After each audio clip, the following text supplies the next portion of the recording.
जो टावर उन समय बिगड़ गए हो ना, वो जब तक धोती पहने तब तक भी नहीं सुधरे। इन वास्ते कवे बचपन में संस्कार डालो, संस्कार डालो। आपा कहा अभी तो टावर है, अभी तो फिर वो ऐसो टावर निकले। बचपन में सिखाओ, समझाओ, सही गलत के बीच फर्क बताओ, भगवान के बारे में बताओ। वो हर जगह है। बचपन में जो सिखा दिया वो सिखा, बड़े होने के बाद वो थारे से तर्क करे, कटे है, दिखे तो नहीं, कैसे मान ले, कहां दिखता है, यही करते हैं। बचपन में सिखाइए, वो वैसी उम्र है,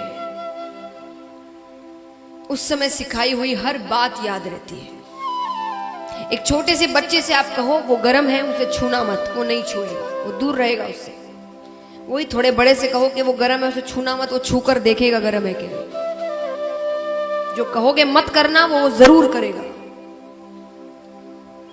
बचपन में सिखाओ, उस समय सिखाई हुई हर बात याद रहे। उदाहरण दे थाने अठी ने कितना भक्त है जिन्हें 11वीं या 12वीं पढ़ाई एकदम अच्छे से याद है, एकदम अच्छे से एक एक शब्द। हाथ उठाओ। कोई भी ABCD किने किने याद है?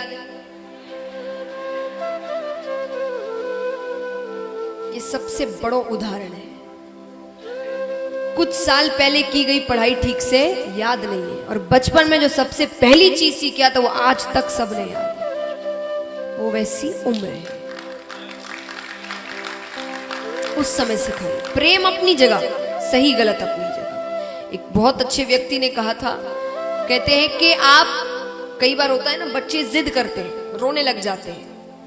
कई बच्चे होते हैं ना, बाजार में आप कुछ नहीं दिलाओ वो जिद पकड़ लेते हैं, वहीं पर लेट जाएंगे, रोने लग जाएंगे, चिल्लाने लग जाएंगे। भले ही आप दिला क्यों नहीं रहे, क्योंकि उनकी गलत जिद है, वो उन्हें उसकी जरूरत नहीं, पर वो तो अंत में जाकर आप दिला देते। अरे वो रोता है, फिर वो बच्चा उसे वो ये समझ लेता है कि रोना यानी रोने से सब कुछ मिल जाएगा। फिर वो अपनी हर जिद आपसे वैसे ही पूरी करवाता है। तो इसी को लेकर उस व्यक्ति ने कहा था कि अगर आप बच्चे को उपहार नहीं देंगे, उपहार यानी जो गलत जिद वो कर रहा है, कि अगर आप एक बच्चे को उपहार नहीं देंगे तो वो कुछ देर रोएगा, कुछ देर, कितनी, थोड़ी 2, 3, 4 दिन तक रोता रहेगा एक उपहार के लिए, कुछ देर रोएगा।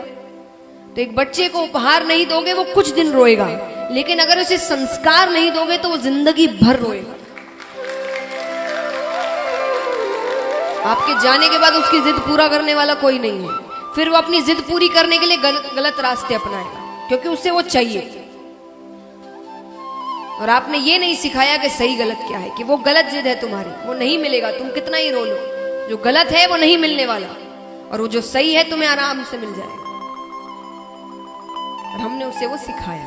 गलती हमारी है। बच्चे जो बिगड़ते हैं ना, वो बच्चों की गलती नहीं होती, बच्ची गलती माता पिता की होती है। कि जब सिखाना था तब हमने नहीं सिखाया, जब बड़े होने गया तो बिगड़ जाते, तब कहते हाथ से बच्चे निकल गए। तो पकड़ा ही कब था आपने?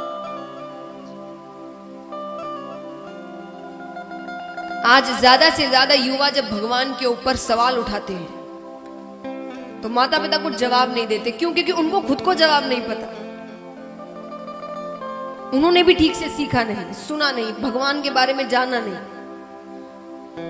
और वो आपसे ही जवाब जानना चाहेंगे। अब आप जवाब नहीं दे रहे तो उन्हें लगता है उनका प्रश्न सही है, फिर मतलब भगवान नहीं है या भगवान गलत है, क्योंकि उन्हें कहीं से जवाब नहीं मिल रहा। और आप भी ऐसा नहीं कि आप उन्हें ये कहे कि तुम्हें जवाब नहीं मिला तो तुम जाकर पढ़ो, किताबें हैं उनमें उत्तर दिए गए हैं, भगवान ने कब क्या किया, किस लिए किया, सब कुछ लिखा गया है उसमें, कौन सी लीला किस कारण हुई थी, पर कोई बताने वाला नहीं। बच्चा है, वो ऐसे ही सवाल करता है, छोड़ दिया। वो सवाल उसके दिमाग में ऐसे बैठते कि बड़े होने का तो भगवान को मानता नहीं। बचपन से कोई नास्तिक पैदा नहीं होता, धीरे धीरे बढ़ते बढ़ते वो जो चीजें उसके मन में आ रही उससे उसका उत्तर नहीं मिल रहा, तो धीरे धीरे वो नहीं मानता।